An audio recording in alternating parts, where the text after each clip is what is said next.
ప్రియమైన సహోదరులారా సహోదరిమణులారా, praise the lord and జై భీమ్. ఈ దేశంలో శతాబ్దాలుగా అణగారిన వర్గాలపై జరుగుతున్న అన్యాయాలు, అసమానతలు మనందరికీ తెలిసిందే. ఎస్సీ, ఎస్టీ, బీసీ, మైనారిటీ, పేద ప్రజలు ఇవాళ కూడా తమ హక్కుల కోసం పోరాడాల్సిన పరిస్థితి ఎందుకు వచ్చింది అని మనల్ని మనమే ప్రశ్నించుకోవాలి.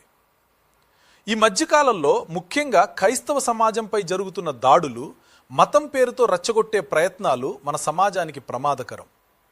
మతం మనుషుల్ని కలపాలి, కానీ కొందరు దానిని ఆయుధంగా మార్చి విభజన సృష్టిస్తున్నారు. మన రాజ్యాంగం మనకిచ్చిన హక్కులు, మత స్వేచ్ఛ, సమానత్వం, గౌరవంతో జీవించే హక్కు, ఇవి ఎవరూ తీసుకోలేరు. ఈ హక్కులను కాపాడటం ప్రతి పౌరుడి బాధ్యత. అందుకే నేను ఒక విషయాన్ని స్పష్టంగా చెబుతున్నాను.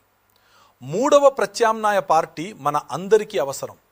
రెండు రాజకీయ శక్తులు మన సమస్యలను పక్కన పెట్టినప్పుడు మన హక్కులను, మన గౌరవాన్ని, మన భవిష్యత్తును కాపాడే శక్తి మూడవ ప్రత్యామ్నాయ పార్టీ మాత్రమే అవుతుంది. కులం, మతం, వర్గం అనే భేదాలు లేకుండా అణగారిన ప్రతి మనిషి కోసం నిలబడాలి.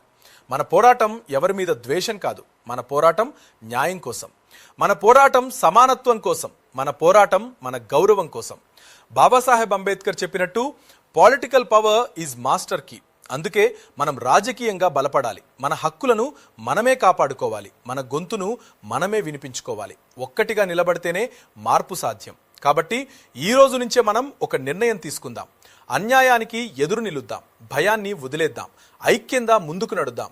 మూడవ ప్రత్యామ్నాయం కోసం, మన భవిష్యత్తు కోసం, మన హక్కుల కోసం మనమందరం కలిసి వచ్చి పోరాడుదాం. ప్రైజ్ ద లార్డ్ అండ్ జై భీమ్.